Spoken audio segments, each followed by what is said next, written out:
Good morning बच्चों। तो आज ये वीडियो हमने डीबीपी 2 के सॉल्यूशन के ऊपर बनाया है और आई होप कि आपने ढंग से डीबीपी के सॉल्यूशन को किया भी होगा खुद से भी। देखो, डीबीपी के सॉल्यूशन को करने का तरीका क्या है कि जब आपके पास ये पीडीएफ का फाइल आता है या फिर आप स्क्रीनशॉट लेते हो तो आप ना क्वेश्चंस को कॉपी पे भी लिखो, है ना, क्योंकि हमेशा हर चीज मोबाइल में ही रखना इंपॉर्टेंट नहीं होता है। आप कॉपी पे लिखो और फिर सॉल्व करो।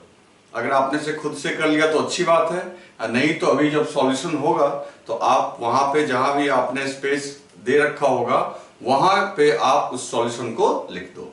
ठीक है दोस्तों, तो चलो आज की क्लास शुरू करते हैं और सबसे पहले हम लोग क्वेश्चन नंबर 1 से शुरू करते हैं। तो क्वेश्चन नंबर 1 जो है, अब आपको याद होगा जब मैं EFLS की प्रॉपर्टीज बता रहा था तो मैंने आपको बोला था कि कंडक्टर के बिहेवियर पे मैं कुछ और भी बताऊंगा, तब आपको जेई एडवांस के 2 क्वेश्चन सॉल्व होंगे। जो आज क्वेश्चन नंबर 1 और क्वेश्चन नंबर 2 ये दोनों कंडक्टर और EFLS पे बेस्ड है। तो देखो क्वेश्चन नंबर 1 में क्या बोल रहा है। क्वेश्चन नंबर 1 में देखो क्या बोल रहा है कि एक कंडक्टर है, हॉलो कंडक्टर है, ठीक है, मतलब ये आपका कंडक्टिंग मटेरियल है ये, और यहां इसके अंदर एक चार्ज रख दिया गया, पॉइंट चार्ज। अब तुम सोचो कि ये कंडक्टिंग मटेरियल है, तुमको ना इसके लिए EFLS ड्रॉ करना है कि इलेक्ट्रिक फील्ड लाइंस कौन सा चॉइस जो है वो इलेक्ट्रिक फील्ड लाइंस को करेक्टली रिप्रेजेंट करता है। तो आपको पता होगा दोस्तों कि कंडक्टर की 2 खासियत होती है।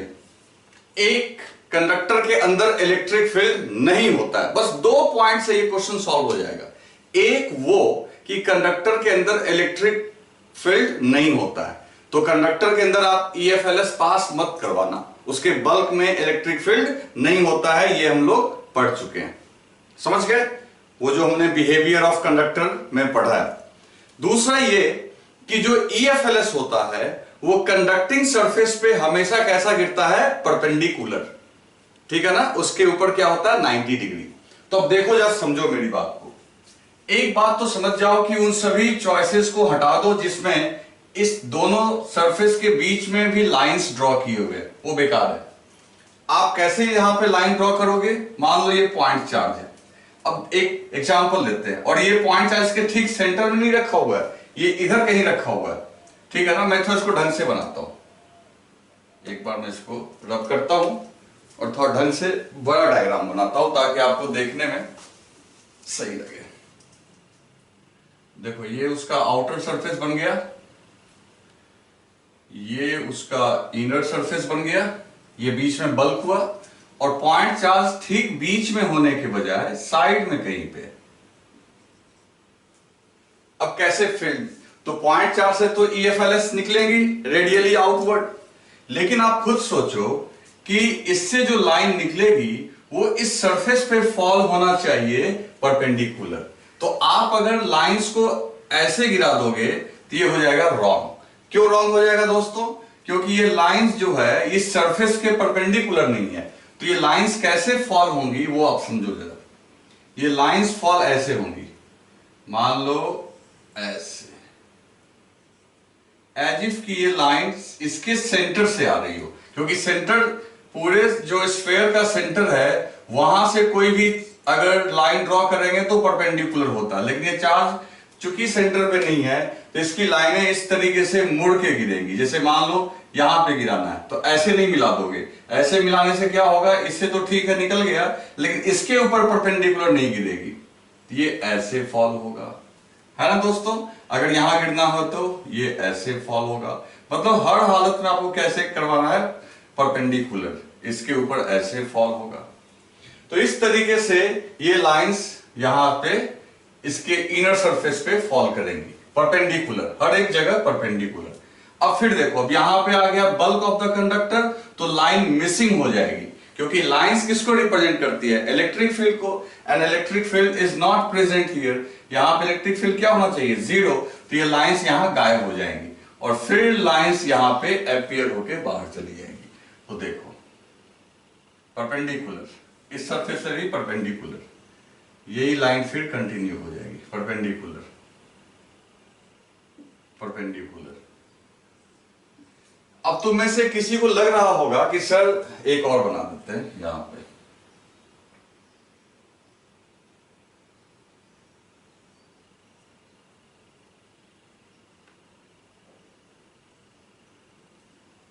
कि सर आपने EFLS लिखवाया था कि डिसकंटिन्यूअस नहीं होता, यहां डिसकंटिन्यू हो रहा है। तो आप याद करो वहां जब लिखवाया गया था कि EFLS डिसकंटिन्यूअस नहीं होता है, तो वहां यह भी कहा गया था कि फ्री स्पेस में, फ्री स्पेस मतलब वैक्यूम या एयर में कोई मीडियम प्रेजेंट नहीं होना चाहिए।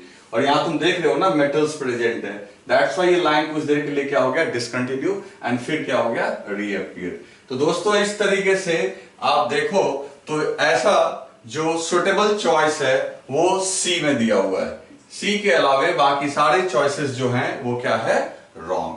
तो पहला जो है उसका आंसर हो गया सी। और इसमें क्या कॉन्सेप्ट था ये आप समझ गए। पहली बात कि यहां बीच में लाइंस नहीं होनी चाहिए, दूसरी बात कि इनर सरफेस भी परपेंडिकुलर होना चाहिए एंड आउटर पे भी, क्योंकि कंडक्टर की एक खासियत होती है कि उसके सरफेस के ऊपर EFLS जो होता है क्या होता है परपेंडिकुलर। तो सी इज द राइट आंसर। ये जेईई एडवांस का क्वेश्चन था। ठीक है दोस्तों, ठीक है नेक्स्ट देखते हैं। तो दोस्तों क्वेश्चन नंबर 2 जो है आपका सेम है, बस थोड़ा सा डिफरेंस है कि यहां पे आपको क्या, यहां पे क्वेश्चन में दिया हुआ है एक सॉलिड स्फीयर है ना, ये सॉलिड स्फीयर है और पूछ रहा है इसमें से लाइंस को क्रॉस करना है। अब ये कंडक्टिंग स्फीयर है, दिस इज कंडक्टिंग स्फीयर। अब ये कंडक्टिंग स्फीयर है तो आपको टोटल चॉइस में हर एक चॉइस में एक एक लाइंस ड्रॉ करके दिखाया गया और बताया, पूछा गया है कि इसमें से कौन सा जो EFLS है वो करेक्ट रिप्रेजेंट कर रहा है। तो देखो फिर बस बात वही हो गई, अगर ये कंडक्टिंग स्फीयर है दोस्तों तो इसके अंदर तो इलेक्ट्रिक फील्ड होगा 0, तो उस लाइन को तो भूल ही जाओ जो इसको क्रॉस कर सके।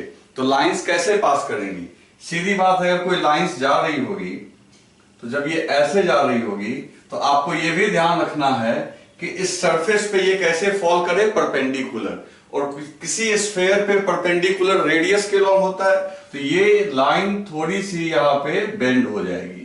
क्यों बेंड हो रही है, ताकि ये पता चले कि ये जो आपका सरफेस के ऊपर जब इसने फॉल किया तो कैसे गया परपेंडिकुलर। मैं इसको मिटा देता हूं, चलो ये ऐसे फॉल किया फिर गायब हो गया। गायब क्यों होना है, क्योंकि कंडक्टर के अंदर इलेक्ट्रिक फील्ड क्या होती है 0, और फिर इस साइड ये रीअपीयर होगा एंड लाइक दैट रीअपीयर वैसे ही होगा और फिर वो लाइंस आगे चली जाएगी।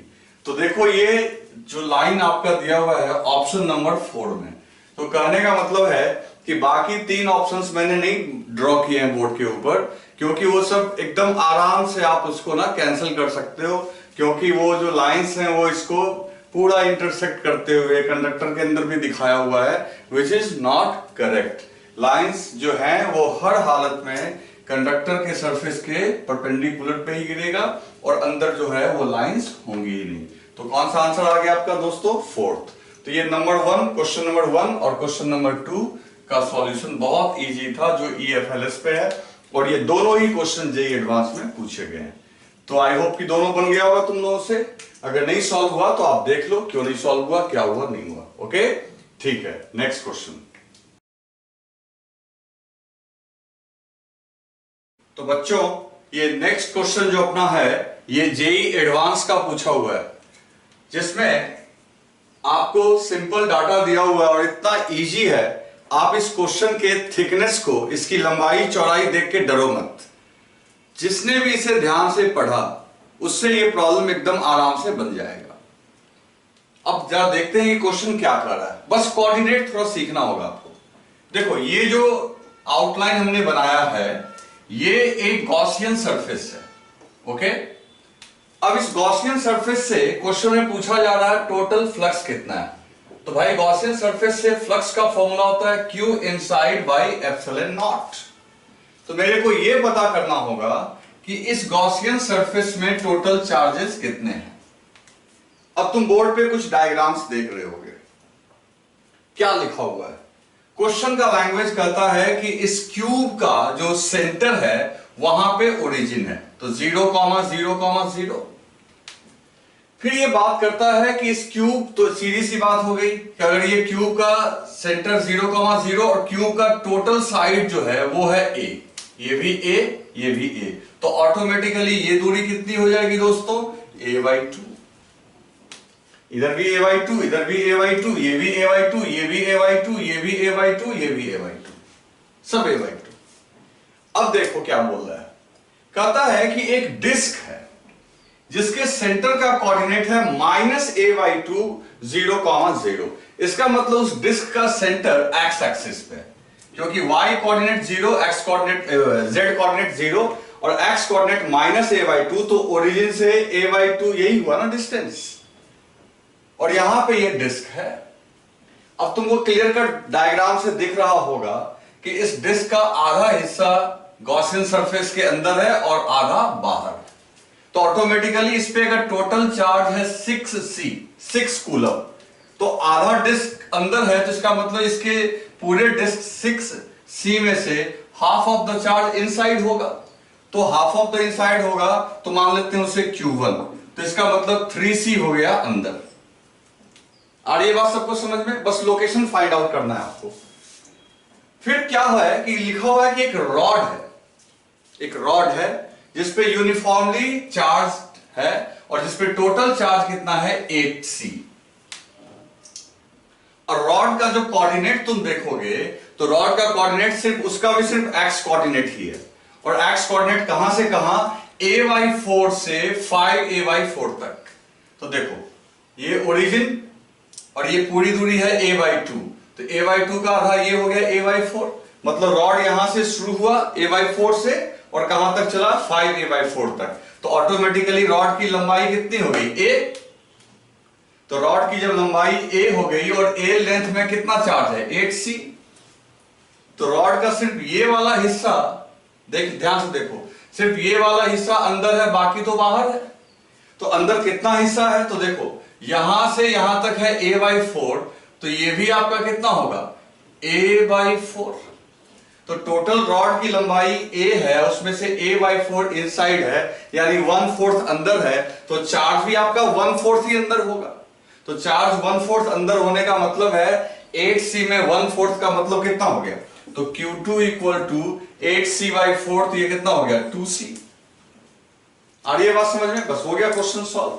इस डिस्क और रॉड के अलावे 2 पॉइंट चार्ज है। एक पॉइंट चार्ज जिसका 7 कूलम चार्ज है, उसका कोऑर्डिनेट है x कोऑर्डिनेट a/4 और y कोऑर्डिनेट है -a/4, तो यानी यहां पे होगा वो, तो वो पूरा का पूरा इनसाइड द गॉसियन सरफेस आ गया। तो Q3 हो गया हमारा -7c, Q3। और रही बात Q4, तो Q4 का देखो कोऑर्डिनेट क्या दिया, वो भी एक पॉइंट चार्ज है और उसका कोऑर्डिनेट दिया हुआ तुमको -3a/4 और +3a/4। तो y कोऑर्डिनेट देखो यहां तक कितना है? a/2, और इसमें a/4 और ऐड कर दोगे तो आपका ये आ जाएगा 3a/4, है ना? तो ये a/2 है और ये 3a/4, तब जाके इसका कोऑर्डिनेट 3a/4 हुआ, मतलब वो आउटसाइड हो गया, तो उसका कोई कंट्रीब्यूशन नहीं होगा फ्लक्स में, क्योंकि वो सरफेस के बाहर है। तो मतलब कुल मिला के जब ये देखें तो ये टोटल आपका यही जो चार्ज होगा वो इस गॉसियन सरफेस के अंदर है। तो 3 to 5c, आइए -7c, तो नेट चार्ज कितना हो गया दोस्तों? -2c। -7 में से +5 को ऐड करोगे तो -2c। कितना सिंपल आंसर हो गया। Hence flux is equal to -2c/ε0। तो ये इतना आसान था, जेई एडवांस का है, लेकिन आपको थोड़ा दिमाग लगाना है। अगर आप दिमाग लगाओगे तो क्वेश्चन में डिफिकल्टी नहीं आएगी। ठीक है दोस्तों, तो बनाया आपने कि नहीं बनाया? अगर बनाया तो अच्छी बात है, नहीं बनाया तो भी ठीक है, आप समझ लो एक बार, लेकिन आगे से ऐसा कोई क्वेश्चन आएगा तो डरने का नहीं है। ओके, लिख लो।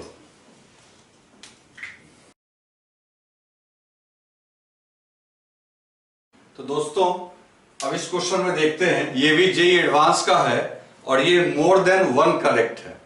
देखो क्वेश्चन में कुछ नहीं है, बस आपको ना थोड़ा सा इसमें डायग्राम को इमेजिन करना होगा। तो मैं थोड़ा समझाता हूं इस डायग्राम को कि डायग्राम कैसे दिया हुआ है।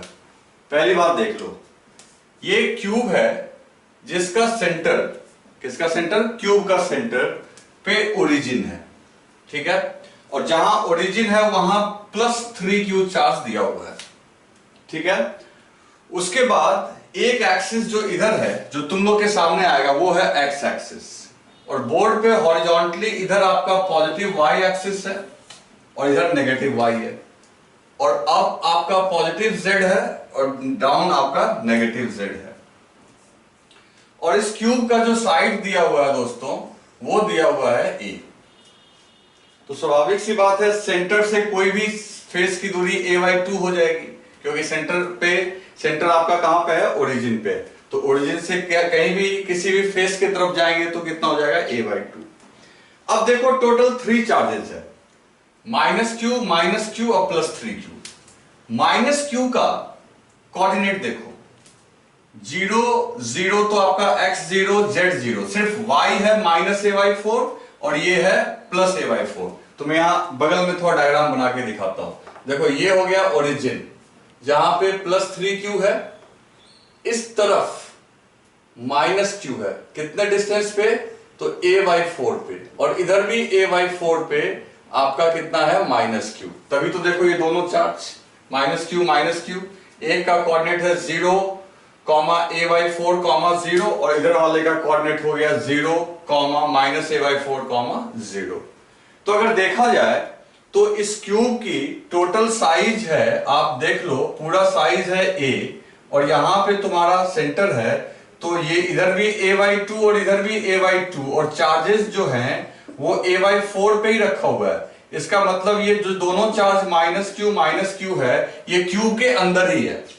बात समझो, सेंटर से क्यूब के किसी भी एक तरफ की जो डिस्टेंस है वो a/2 इधर भी होगी, a/2 इधर भी होगी, और चार्जेस कहां पे रखे हुए हैं, a/4 पे। तो इसका मतलब ये दोनों चार्ज प्लस सेंटर वाला तो सेंटर पे है, ये सब किधर है आपका, इस क्यूब के अंदर। तो क्यूब के अंदर टोटल चार्ज कितना हो गया, तो q इनसाइड इक्वल्स टू, देखो +3q -q, तो +3q -q सॉल्व हो गया, ये कितना हो जाएगा, q, वो भी प्लस में। तो टोटल फ्लक्स जो होगा यहां पे वो हो जाएगा q/ε0। तो एक जो चॉइस है वो तो बहुत इजीली आ गया, और वो आ गया आपका टोटल फ्लक्स, जो कि आपका क्वेश्चन में दिया हुआ है। देख लो क्वेश्चन में हम लोग देखते हैं, यहां पे क्वेश्चन में दिया हुआ है, जिसमें चॉइस नंबर 3 में देखो, the net electric flux crossing through entire region is q/ε0। ये एब्सोल्युटली सही है, ऑप्शन नंबर 3। लेकिन बाकी ऑप्शंस भी देखने होंगे अपने हमें, वो बहुत आसान है। बाकी ऑप्शंस इसलिए देखने होंगे क्योंकि ये मल्टीपल क्वेश्चन, मल्टीपल आंसर इसका हो सकता है।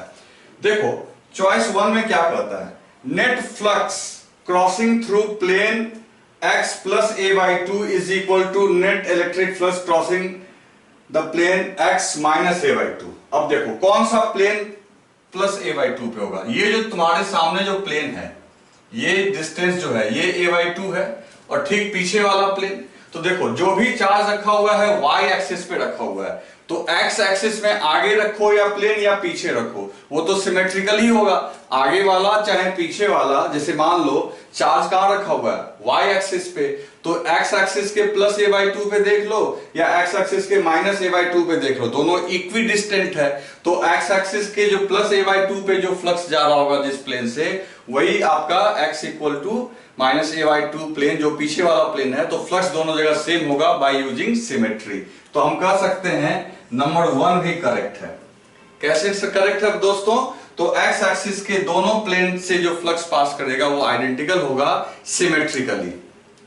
अगला चॉइस क्या है, अगला चॉइस है the net electric flux passing through plane y + a/2 is more than net electric field. ये रॉन्ग है भाई, कहता है कि वो प्लेन, जैसे देखो y एक्सिस पे ये प्लेन आएगा, तो कहता है ये +a/2 जो y एक्सिस पे प्लेन आएगा, और ये भी y का ही प्लेन है, और ये पीछे वाला है।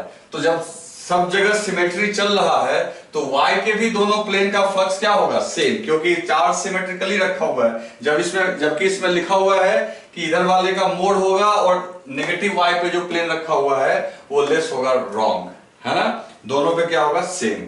तो 1 सही है, 3 सही है, 2 रॉन्ग है। फोर्थ देखते हैं। फोर्थ में क्या कर रहा है, the net flux crossing through plane Z plus a/2 is equal to net electric flux crossing through plane x a/। अच्छा ठीक है।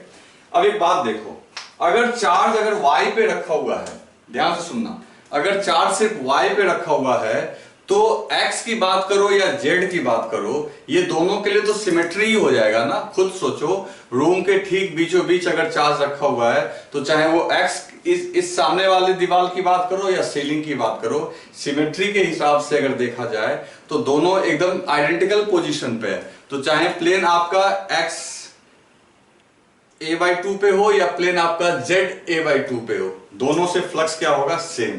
तो सिमेट्री से हम ये भी बोल सकते हैं दोस्तों कि ये आपका फोर्थ भी करेक्ट है। समझ गए ना, ये सब सिमेट्री लगाना होगा, इसमें कोई कैलकुलेशन नहीं है, कोऑर्डिनेट देखना है, और ये 3 डायमेंशनल है तो आप रूम में इमेजिन करना, ठीक है ना। अगर इस क्वेश्चन को समझने में कहीं भी थोड़ा भी दिक्कत हो तो क्या करना, जिस रूम में तुम बैठे हो, क्योंकि तुम मेरे सामने तो नहीं, अगर सामने रहते तो मैं रूम में तुम्हें बताता रूम में कैसे करना है, लेकिन फिर में मैं बता रहा हूं, जिस रूम में तुम बैठे हो उस रूम के सेंटर पे तुम एक चार्ज रख दो, ठीक है। कितना चार्ज रख दोगे, +3q, और उसके बाजू में भी चार्ज रख दो, इधर भी और इधर भी रख दो, और उसके बाद तुम हर एक फेस, तो इधर इधर कर देना x एक्सिस, चार्ज को रख देना y एक्सिस, और ऊपर नीचे कर देना z, और उसके बाद तुम हर दीवार को देखो कि कौन कौन सिमेट्री फॉलो कर रहा है, तुम्हें तुरंत समझ में आ जाएगा। तो ये बोर्ड के अपेक्षा आप अपने रूम में जहां बैठे हुए हैं वहां के वॉल्स को देख के इसको अंडरस्टैंड करने का ट्राई करो, आपको ज्यादा आसानी से समझ में आएगा। ओके दोस्तों, तो ये था आपका क्वेश्चन, ठीक है, इसको लिख लीजिए।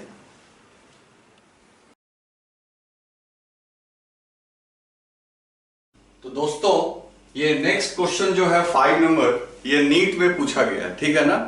तो इसके जो 2 चॉइस हैं उन दोनों में तुमने देखा होगा a² दिया हुआ है, वो क्वेश्चन बैंक में ही रॉन्ग प्रिंट हो गया है, इसलिए मेरे जो कंप्यूटर पे जो काम करते हैं उन्होंने भी गलत प्रिंट कर दिया है। एक चॉइस को आप AQ कर दो, ठीक है ना, A का पार्ट 3। देखो क्वेश्चन क्या कर रहा है, क्वेश्चन कर रहा है कि एक स्पेस में रेडियली आउटवर्ड इलेक्ट्रिक फील्ड है, और ये इलेक्ट्रिक फील्ड है E = AR, जहां A को हम लोग कांस्टेंट मान लेते हैं, और ये R जो है ये किसका काम कर रहा है, रेडियस का। तो वो पूछ रहा है कि एक स्फेरिकल स्पेस में, ऐसा स्फेरिकल स्पेस जिसका रेडियस कितना है A, उसके अंदर कितना चार्ज होगा। तो एक काम करते हैं, कितना अंदर में चार्ज होगा इसके लिए तो हम लोग गॉस लॉ लगा सकते हैं, क्योंकि क्या करेंगे हम लोग, अगर टोटल फ्लक्स पता चल जाए तो टोटल फ्लक्स को ε0 से डिवाइड कर देंगे, तो what you will get, you will get Q inside. तो देखो मैंने वही किया है, यहां पे देखो d∅ = E.ds, ओके, तो d∅ = E.ds किया है। फिर क्या हुआ, ये हो गया आपका E.ds cos 0, तो E.ds cos 0, तो कहने का मतलब है ये अपना फ्लक्स हो गया। अब एक बात सोचो, ये कैसे किया हमने, तो ये स्फेरिकल सरफेस जो हमने A रेडियस का ड्रॉ किया, उस पे छोटा सा एरिया वेक्टर ले लिया, तो जहां भी एरिया वेक्टर लोगे बाहर ही लोगे, तो वो इलेक्ट्रिक फील्ड के क्या होगा, पैरेलल, दैट्स व्हाई यहां क्या हो गया, cos 0। तो छोटा सा फ्लक्स d∅ हो गया आपका E.ds। तो टोटल फ्लक्स अगर आपको चाहिए, अगर टोटल फ्लक्स चाहिए तो आपको ऐसे ही छोटे छोटे फ्लक्स को क्या करना होगा, इंटीग्रेट। तो ऐसे ऐसे छोटे छोटे फ्लक्स को अगर इंटीग्रेट करना होगा तो सीधा देखो क्या करेंगे, फ्लक्स की जगह हम लोग गॉस लॉ से लिख देंगे Q/inside/ε0। देखो ध्यान दो, फ्लक्स की जगह हम लोग क्या लिख सकते हैं, Q inside/ε0, और इधर d∅ की जगह हमने क्या लिख दिया, E.ds। अब इलेक्ट्रिक फील्ड का वैल्यू है AR, और रेडियस इक्वल्स टू क्या होना चाहिए, A, क्योंकि जो स्फीयर ड्रॉ किया हमने A रेडियस का, तो E के जगह लिख दिया capital A into small a, और ये हो गया ds। Capital A into small a बाहर आ गया, ds मतलब छोटा सा एरिया।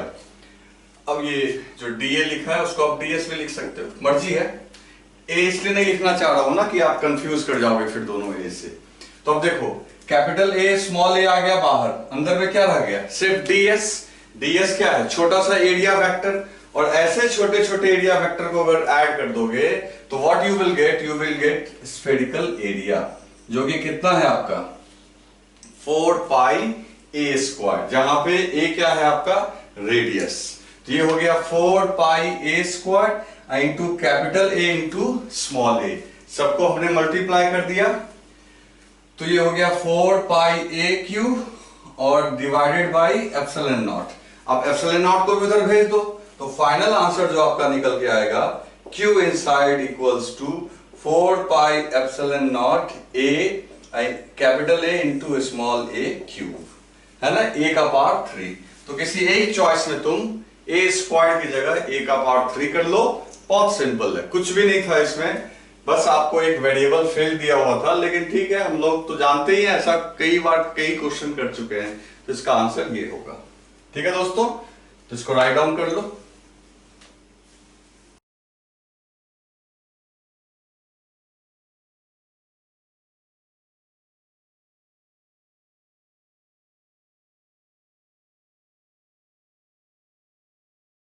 तो दोस्तों अब ये क्वेश्चन नंबर 6, 7 और 8 बहुत ही आसान है, ऐसा ढेर सारा कॉन्सेप्ट हम लोग पहले कर चुके हैं। देखो नंबर 6 में क्या बोलता है, ये तीनों क्वेश्चन नीट में आया हुआ है, जैसा कि मैंने लिख भी दिया है। इसमें क्या बोल रहा है कि भाई ऐसा है कि सेंटर पे +Q चार्ज है। अब एक स्फेरिकल सरफेस है r रेडियस का, दूसरा उसके डबल रेडियस का है। तो कहता है कि पहले वाले से जो फ्लक्स होगा क्या दूसरे वाले में ज्यादा फ्लक्स होगा, तो ये तो सोचने की बात है। आप कितना बड़ा एरिया से भी इसे राउंड कर दो, अल्टीमेटली जो Q इनसाइड है वो तो +Q ही रहना है, क्योंकि जो ऐसे भी सोचो जो लाइनें इससे निकलेंगी वो इसको भी क्रॉस करेगी और इसको भी क्रॉस करेगी। तो इसका मतलब जो φ1 होगा, जो इसके थ्रू फ्लक्स होगा, सेम फ्लक्स आपको इसके थ्रू भी होगा, यानी φ1 इक्वल्स टू φ2। रेडियस बढ़ाने का कुछ भी फर्क नहीं पड़ेगा, जो लाइनें यहां से निकलेगी वो उससे भी जाएगी। क्वेश्चन नंबर 7, अब ये बेवकूफ बनाने वाली बात है, जानबूझ के डायग्राम इस तरीके से दिया गया है कि आप कंफ्यूज हो जाओ। देखो ये आपका स्क्वायर प्लेट है और जो EFLS दिखाया गया है वो इस तरीके से दिखाया गया है, एंगल थीटा बनवा दिया है। लेकिन उसने एक बात लिख दिया है कि ये जो स्क्वायर प्लेट का जो प्लेन है वो फील्ड में है, यानी फील्ड आपका मान लो इस बोर्ड पे है और इसका प्लेन भी इसमें है, तो एरिया वेक्टर जो होता है वो तो प्लेन के परपेंडिकुलर होता है। तो आप खुद देखो ये फील्ड कुछ भी एंगल्स के साइड के साथ बना है, उससे मेरे को क्या मतलब है, इसका एरिया वेक्टर ये हो गया और फील्ड आपका ये हो गया, तो बीच का एंगल कितना हो गया 90 डिग्री। तो 90 डिग्री अगर एंगल हो गया तो आप खुद सोचो फ्लक्स की वैल्यू क्या निकल के आ जाएगी, 0। सिंपल है, तो इतना इजी है, इसमें कोई डिफिकल्टी वाली बात नहीं है और आपका आंसर आ गया 0। चलो नेक्स्ट देखते हैं 8। ये क्वेश्चन ऐसा हमने पहले कर रखा है। देखो इसमें क्या बोलता है कि एक सिलेंडर है, सिलेंडर के सेंटर पे आपका चार्ज है Q। अब इसमें 3 सरफेस हैं A, C और B, ये दोनों फ्लैट सरफेस है और ये B। अब ये B के थ्रू इसने फ्लक्स क्वेश्चन में दे रखा है, B के थ्रू, और A से आपको पूछ रहा है। तो एक काम करते हैं, पहले इन तीनों सरफेस के टोटल फ्लक्स को ऐड करते हैं। तो φA plus φB plus φC, तीनों को ऐड कर लिया हमने, φA φB φC, तो आपको क्या निकल के आ गया Q बाई एप्सिलॉन नॉट। अब एक बात गौर करना, ये A और C दोनों सिमेट्रिकल है, ये A और C दोनों क्या है सिमेट्रिकल। अगर ये दोनों सिमेट्रिकल हैं, सीधी सी बात है, ये और ये अगर सिमेट्रिकल हैं तो इसका मतलब है यहां इसका फ्लक्स और इसका फ्लक्स क्या होगा इक्वल। तो हम लोग लिख सकते हैं φA और φC का वैल्यू सेम, तो इन दोनों का सम कितना हो गया 2φA। अब ये हो गया आपका 2φA और φB यानी इसके थ्रू जो फ्लक्स होगा उसको क्वेश्चन में दिया हुआ है, तो 2φA इक्वल टू और ये total charge Q by epsilon naught. तो इस तरीके से 2φA इक्वल टू, तो Q by epsilon naught minus so φA equal to 1/2 Q by epsilon naught minus ये आंसर 4th में दिया हुआ है। तो इतना आसान क्वेश्चन है, आपने सॉल्व कर लिया होगा। अगर किसी से कोई नहीं बना होगा तो आप उसको देख लो। हो गया बच्चों? ठीक है।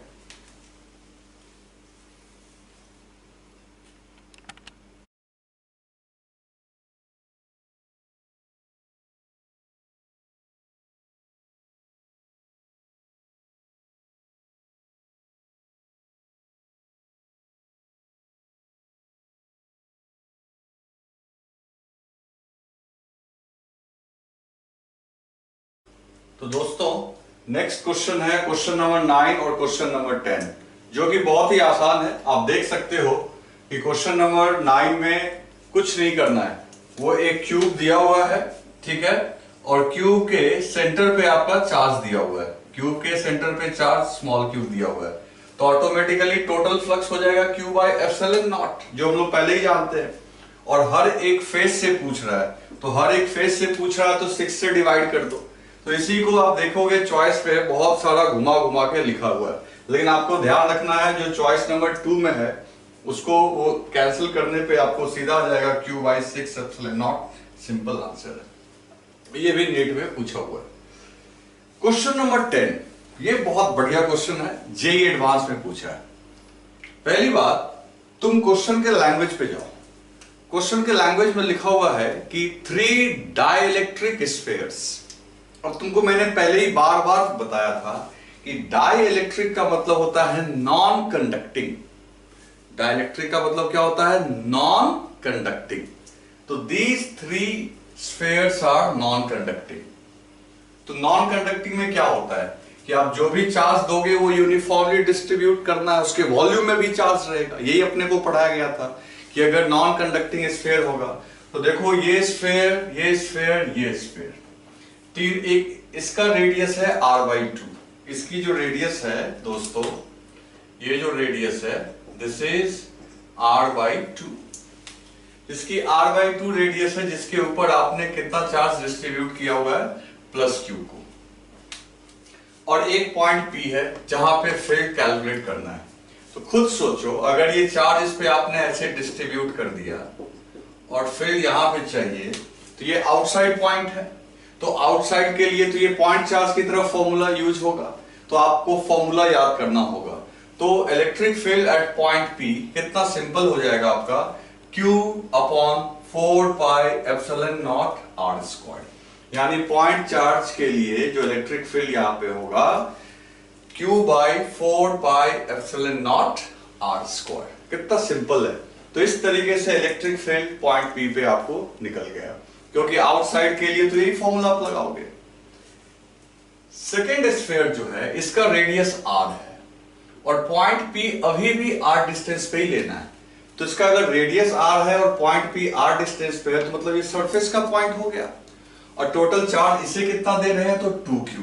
तो याद करो फॉर्मूला, तो 2q चार्ज हो गया डिवाइडेड बाय 4πε0r²। तो आप नॉन कंडक्टिंग स्फीयर जिसमें यूनिफॉर्मली चार्ज होता है उसके सरफेस पे आप जाके कॉपी में चेक करो कि आपको बताया गया है कि उसके सरफेस पे जो फॉर्मूला होता है टोटल चार्ज अपॉन 4πε0 रेडियस का स्क्वायर। तो देखो वहां से ये निकल के आ गया। तो आप देख रहे हो ना, इस केस से इसका डबल आया, 2 से मल्टीप्लाई। थर्ड आ जाओ, अब ये भी नॉन कंडक्टिंग है, इसका रेडियस है 2r, इसकी रेडियस जो है 2r, लेकिन पॉइंट P तो आपको r डिस्टेंस पे ही लेना है, तो मतलब ये इनसाइड का पॉइंट हो गया। तो जब इसका फील्ड कैलकुलेट करने जाओगे तो इसके लिए जो फॉर्मूला यूज करोगे, तो मैं फॉर्मूला एक बार सोच के बताओ क्या फॉर्मूला होता है। तो याद करो, मैंने लिखवाया हुआ है, यहां मैं लिख रहा हूं। फॉर्मूला होता है kqx बाई r3, रेडियस का क्यूब। याद करो, k की जगह 1/4πε0 लिख सकते हैं, q हो गया टोटल चार्ज, x हो गया डिस्टेंस फ्रॉम सेंटर, और रेडियस का क्यूब। तो देखो मैंने क्या लिखा, चार्ज कितना दिया आपने? 4q, तो लिख दिया इसकी जगह 4q। x की वैल्यू कितनी है? r, क्योंकि जो सेंटर से डिस्टेंस है वो कितना है? r। नीचे 4πε0, और रेडियस कितना है? 2r, तो यहां लिख दिया 2r का क्यूब। अब देखो इसको सॉल्व करते हैं। इसको सॉल्व करना बहुत मुश्किल काम तो है नहीं। सबसे पहली बात, ये 2 का क्यूब से ये हो जाएगा 8, और 8 4 से कटेगा तो 1/2, और बाकी चीजें तो वैसे ही रहेंगी। तो अब जब तुम तीनों को करा ऑर्डर में अरेंज करो, तो यू कैन इजीली सी कि सबसे बड़ा फील्ड कौन है, E2, इसका आधा कौन है तो E1, और इसका भी आधा कौन है, हाफ कौन है, E3।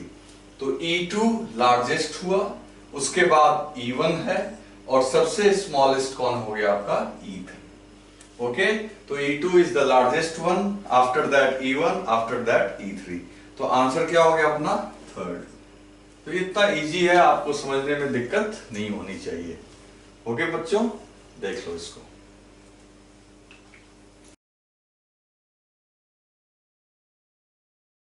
तो दोस्तों, अब ये 11th क्वेश्चन जो है ये जेईई एडवांस में पूछा हुआ है, और ये थोड़ा टफ है, लेकिन थोड़ा दिमाग अगर हम लगाएंगे तो इसमें बहुत मुश्किल नहीं है, थोड़ा अलग कॉन्सेप्ट है। ये इंटीजर टाइप क्वेश्चन है। तो इसमें क्या बोल रहा है आपका, इसमें कह रहा है दोस्तों कि एक long cylindrical distributed charge system है, जैसा कि आप बोर्ड पे देख रहे हो। अब इस पूरे सिलेंडर में जिसका रेडियस r है और इसके पूरे वॉल्यूम में चार्ज डिस्ट्रीब्यूटेड है, और जो चार्ज की डेंसिटी दी गई है, वॉल्यूम डेंसिटी, वो दी गई है रो। अब क्या करते हैं कि इस सिलेंडर में एक कैविटी बनाते हैं, होल बनाते हैं, इसके यहां पे सेंटर पे देखो, और ये जो कैविटी का मतलब है उतना जगह वहां से उसके मटेरियल को एक्सट्रैक्ट कर लेते हैं, बाहर निकाल देते हैं। ये खाली जगह बन गया, और इसका जो रेडियस हमने लिया है वो रेडियस लिया है r/2। तो ये आपका यहां बन गया आपका खाली जगह। ठीक इस खाली जगह के सेंटर के सामने 2r डिस्टेंस पे आपको फील्ड फाइंड आउट करना है। तो एक काम करो, देखो कुछ देर के लिए मान लो कि ये कैविटी निकाली नहीं गई है, तो हम लोग क्या करेंगे दोस्तों, पहले हम लोग ये मान लेंगे कि सभी जगह पे चार्ज है। ठीक है, अब देखो दिमाग लगाते हैं, ध्यान से सुनना मेरी बात को। ऐसा कुछ हम लोग सेंटर ऑफ मास में कर चुके हैं मैकेनिक्स पढ़ते समय, लेकिन देखो यहां भी हम लोग सीख जाएंगे इसको। तो मान लो इस सिलेंडर में पूरी तरीके से चार्ज है ना। अब इस सिलेंडर की वजह से पॉइंट P पे इलेक्ट्रिक फील्ड निकाल लो, फिर सिर्फ इस स्फेयर की वजह से निकाल लो। मान लो कि सिर्फ ये स्फेयर होता, और पूरे सिलेंडर की वजह से जो फील्ड आएगा उसमें से इस स्फेयर की वजह से जो फील्ड होगा उसको अगर सब्ट्रैक्ट कर देंगे, मान लो सीधी सी बात है कि अगर हम लोग E cylinder minus E cavity, इसमें से इसको सब्ट्रैक्ट कर लेंगे, तो ये हमारा रिमेनिंग सिलेंडर, RC मतलब रिमेनिंग सिलेंडर की वजह से फील्ड दे देगा। तो मेरे को क्या करना चाहिए, पहले सिलेंडर की वजह से फील्ड निकाल लेना चाहिए, और फिर इस कैविटी, जो कि ये कैविटी, ये गोला जो है, इसकी वजह से निकाल लेना है।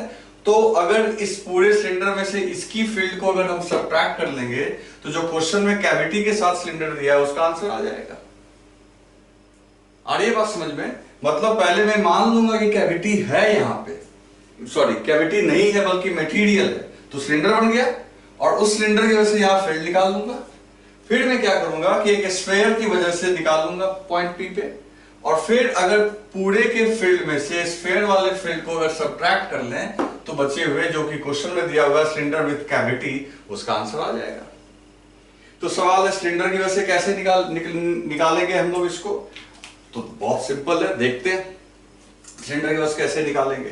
तो सबसे पहले आप इस पूरे को सिलेंडर ही मान के, ठीक है ना, तो पूरे को हम लोग सिलेंडर पे हमने चार्ज भर दिया। अब क्या करेंगे, एक गॉसियन सरफेस ले लो। अब सिलेंडर के सराउंडिंग में क्या गॉसियन सरफेस जो लोगे वो कैसा होगा, तो क्वाइट ऑब्वियस है, जो गॉसियन सरफेस भी लोगे वो भी कैसा लोगे, सिलिंड्रिकल। तो हमने एक सिलिंड्रिकल गॉसियन सरफेस लिया ऐसा, जो पॉइंट P से पास होना चाहिए, देखते जाना। ये हमने एक गॉसियन सरफेस ले लिया। इस गॉसियन सरफेस का जो रेडियस है, ये रेडियस कितना हो गया, 2r। इस सिलेंडर का रेडियस 2r है, और सिलेंडर की जो लेंथ है वो मान लो l। ओके, तो देखो फिर हम लोग कैसे इसके लिए काम करेंगे। तो हम ई सिलेंडर निकालना चाह रहे हैं। ओके, तो देखो कैसे कैलकुलेट होगा। फॉर सिलेंडर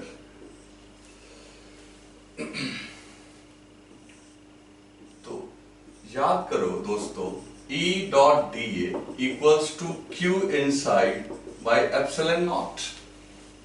ये गॉस लॉ में हम लोग क्या करते थे, ये टोटल फ्लक्स, और वो किसके बराबर होता था, E डॉट डी के इंटीग्रेशन के बराबर होता था। और ये जो हमने यहाँ पे सर्कल दिया है, इसका मतलब क्या है, क्लोज सरफेस के लिए काम करना है। तो सीधी सी बात है, सिलेंडर में टोटल 3 सरफेस होंगे। कई बार ये सब काम कर चुके हैं हम लोग। एक ऊपर वाला सरफेस, इससे कोई फ्लक्स नहीं आनी है क्योंकि लाइंस तो ऐसे ड्रॉ करोगे। नीचे वाला ये फ्लैट सरफेस बेकार हो गया, तो सिर्फ आपका ये जो कर्व सरफेस होगा उसके थ्रू फील्ड आएगा। तो बहुत सिंपल है, तो E लिख दिया हमने, टोटल एरिया कर्व सरफेस का हो जाएगा 2 पाई, और रेडियस कितना लोगे 2r, सिलेंडर जो हमने लिया है, तो रेडियस हो गया 2r। तो याद करो कि एरिया कितना होता है 2 पाई r l, और l कितना, लेंथ कितना लिया हुआ हमने l। चलो Q इनसाइड, अब इस सिलेंडर के अंदर चार्ज कितना है, तो जो ये जो गॉसियन सरफेस है, ये तो मेरा गॉसियन सरफेस, गॉसियन सरफेस, और ये बच्चों जो इसके अंदर जो ये है, ये एक्चुअल सिलेंडर है। तो एक्चुअल सिलेंडर की जो L लेंथ है वही इस गॉसियन सरफेस के अंदर है। तो और सिलेंडर में क्या है, वॉल्यूम में चार्ज डिस्ट्रीब्यूटेड है, तो सिलेंडर का ये वॉल्यूम यहां से लेके यहां तक, और अंदर वाले सिलेंडर का रेडियस कितना है r, it is given r। तो अंदर वाले सिलेंडर का जो वॉल्यूम लोगे, तो सिलेंडर की वॉल्यूम होती है पाई r स्क्वायर इंटू सिलेंडर की लेंथ, क्योंकि यही हिस्सा सिलेंडर का इस गॉसियन वाले सिलेंडर के अंदर है। देखो दो सिलेंडर यहाँ पे, कंफ्यूज मत करना। एक सिलेंडर है गॉसियन सरफेस वाला और ये एक्चुअल चार्ज वाला। तो गॉसियन सरफेस की लेंथ L है, तो जो चार्ज वाला सिलेंडर है उसका भी L लेंथ ही उसके अंदर रहेगा, और जो एरिया है वो कितना रहेगा पाई r स्क्वायर। तो पाई r स्क्वायर इंटू L कर देंगे तो ये आ जाएगा volume into rho divided by epsilon not. अब देखो यहां से हम लोग सॉल्व करते हैं, तो काफी सारी चीजें तो कट जाएंगी।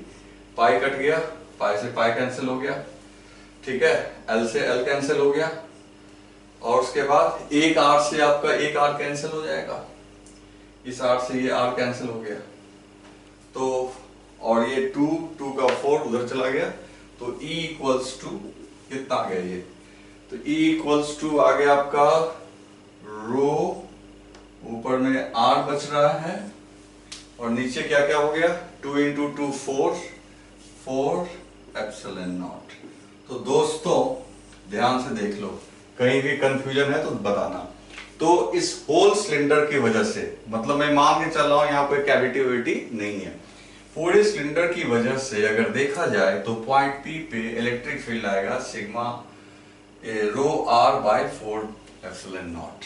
बट आपको पता है कि यहाँ क्वेश्चन में कैविटी दे रखा है, तो हम एक काम करते हैं, अब इस गोले जो पहले हमने बताया है वही काम करते हैं। तो ये जो कैविटी जो राउंड बना हुआ है उस स्फीयर की वजह से अब कैलकुलेट करेंगे और इसमें से उसको सब्ट्रैक्ट कर लेंगे। तो अब देखो, अब ये गोला है, अब इस गोले को यहां से निकालो और इसके ऊपर चार्ज, इसकी रेडियस कितनी है भाई r/2, और इसके लिए ये आउटसाइड पॉइंट की तरह काम करेगा, कितनी दूरी पे 2r। तो इसका फील्ड कैलकुलेट कर लेते हैं, ठीक है ना। तो ये ई सिलेंडर आ गया हमारा, ई सिलेंडर, और ये आ जाएगा ई कैविटी, कैविटी निकालना है मेरे को। तो सीधी सी बात है, ये तो आपका एक स्फीयर है और उसके आउटसाइड पॉइंट पे, तो किसी स्फीयर की वजह से आउटसाइड पॉइंट पे क्या फॉर्मूला तुमने पढ़ा है, total charge divided by 4 pi epsilon naught. तो आउटसाइड पॉइंट के लिए तो सीधा कर दोगे 2r का क्यूब, सॉरी आउटसाइड पॉइंट के लिए 2r का square, q by 4 pi epsilon not r square, जो हम लोग जानते हैं। लेकिन q का वैल्यू कैसे रखोगे, तो सीधी सी बात है, ये जो स्फीयर है इसके वॉल्यूम को अगर रो से मल्टीप्लाई कर देंगे तो इसका चार्ज निकल जाएगा। तो वो कैसे आएगा भाई, तो ई कैविटी इक्वल टू, देखो इसका वॉल्यूम कितना होगा 4/3 pi and this is r/2, radius इसका r/2 है, उसका पावर क्या हो गया 3 divided by 4 pi epsilon not and ये हो जाएगा 4r²। अब हम लोग यहाँ पे इसको थोड़ा सॉल्व करते हैं। सॉल्व करना बहुत मुश्किल नहीं है, देखो हो जाएगा। सबसे पहली बात, इस 4 और 4 को कैंसिल कर लेते हैं, ठीक है। 4 और 4 कैंसिल हो गया, इस पाई से ये पाई भी कैंसिल हो गया दोस्तों। अब देखो ऊपर में क्या है, r, अच्छा रो से मल्टीप्लाई करना मैं भूल गया, रो से मल्टीप्लाई करेंगे तब ना, वॉल्यूम इंटू डेंसिटी। तो देखो नीचे r² है, ऊपर ये r³, तो एक r बच जाएगा और ऊपर से 2 टू पावर 8, ठीक है, और ये 8 इंटू 3, तो 8 इंटू 3 कितना हुआ 24, 8 इंटू 3 24 और नीचे का 4 हो जाएगा 96। तो अल्टीमेटली देखो ये कितना निकल के आ रहा है, rho into r by 96 epsilon not. 96 कैसे हुआ बच्चों, समझ में आया तुम्हें? 4 इंटू 3 12 और 12 इंटू 8 96। अब देखो कैविटी की वजह से आ रहा है ये, पूरे सिलेंडर की वजह से आ रहा है दिस। तो आपको करना क्या है भाई, तो सिलेंडर वाले में से कैविटी वाले को सब्ट्रैक्ट कर लेना है, तो आपको सिलेंडर विथ कैविटी का फील्ड आ जाएगा। ठीक है बच्चों, समझ गए? तो क्वेश्चन बहुत मुश्किल नहीं है, थोड़ा दिमाग लगाना है। यहाँ ध्यान रखना, मैंने गॉसियन सरफेस लिया है, मुझे ये डाउट है कि यहाँ पे आप कंफ्यूज ना हो जाओ। ये सिलेंडर के बाहर एक सिलेंडर लिया है, बाहर वाला सिलेंडर हमारा गॉसियन सरफेस है और उसका रेडियस कितना है 2r, और अंदर में जो एक्चुअल सिलेंडर है उसका रेडियस कितना है r, है ना? तभी देख रहे हो कि जब बाहर वाले का सरफेस एरिया हम लोग ले रहे हैं तो 2 पाई इंटू उसका रेडियस 2r ले रहे हैं, ओके। और जब चार्ज निकालने की बात आई तो ये अंदर वाला सिलेंडर का जो वॉल्यूम इस गॉसियन के अंदर है, उसके वॉल्यूम का वॉल्यूम कैसे मैंने लिखा, पाई r square into length l, okay. तो अब इसमें से इसको सब्ट्रैक्ट करते हैं, तो electric field due two cylinder with cavity, ये आरसी क्यों लिखा, अच्छा रिमेनिंग सिलेंडर, ओके ओके, ये रिमेनिंग सिलेंडर मैंने इसको बोला था, ओके। तो एक बार इसको आप राइट डाउन कर लो, अभी तो स्पेस बच नहीं रहा है तो मैं इसको रब करता हूं। ठीक है दोस्तों, तो अब देखो यहाँ पे हम लोग इसको सॉल्व कर लेते हैं। तो हमने 96 एप्सिलॉन नॉट, देखो sigma sorry rho into r by 4 epsilon naught cylinder के लिए लिख दिया, कैविटी वाले के लिए लिख दिया रो r upon 96 epsilon not. LCM 96 epsilon not को आपने अगर ले लिया यहाँ पे तो ये कितना हो गया, ये हो गया 24 into rho into r and this is rho into r। Your answer is 23 rho r upon 96 epsilon naught. लेकिन ये इंटीजर में क्या होता है कि हमें इसे कंपेयर करना होता है, तो कंपेयर करने के लिए क्या दिया हुआ है क्वेश्चन में, आप देखो 23 रो r बाई 16 के एप्सिलॉन नॉट। अब एग्जामिनर में से पूछ रहा है इसकी एक ही वैल्यू, तो तुम खुद समझ सकते हो, यहाँ 96 है और यहाँ क्या है 16 के, तो लिख सकते हो सो 16 के इक्वल टू 96, के इक्वल टू क्या हो जाएगा 96 बाई 16, दिस इज 6। तो दोस्तों के की वैल्यू कितनी आ गई हमारी 6, ओके। तो बहुत टफ नहीं है, थोड़ा दिमाग लगाना है आपको। ऐसा मैग्नेटिज्म में भी जेईई एडवांस एक क्वेश्चन पूछ चुका है, ठीक है ना, तो इसलिए आप इसको ढंग से देख लो, ओके। तो 11 तक हो गया। अब वीडियो का लेंथ थोड़ा ज्यादा हो रहा है तो उसे अपलोड करने में थोड़ा प्रॉब्लम आती है, तो अब जो 11 तक इसमें हो गया, मैं तुरंत इसके बाद ही अपलोड कर दूंगा, टाइम नहीं लूंगा मैं, बस या तो आज ही अपलोड कर दूंगा या कल अर्ली मॉर्निंग जब देखता हूं मैं अपना वो बना हुआ सब वीडियो बन रहा है हम लोग का, कोई दिक्कत नहीं है, ठीक है ना। तो अभी 11 तक इसमें, और बाकी 12 टू कितना है वहां पे 22 है आई थिंक, तो 10-12 क्वेश्चन और बच रहे हैं, तो इसके बाद वाले वीडियो में मैं कर दूंगा। तब तक आप इसको लिख लो, फिर मैं इसको करता हूँ, ओके।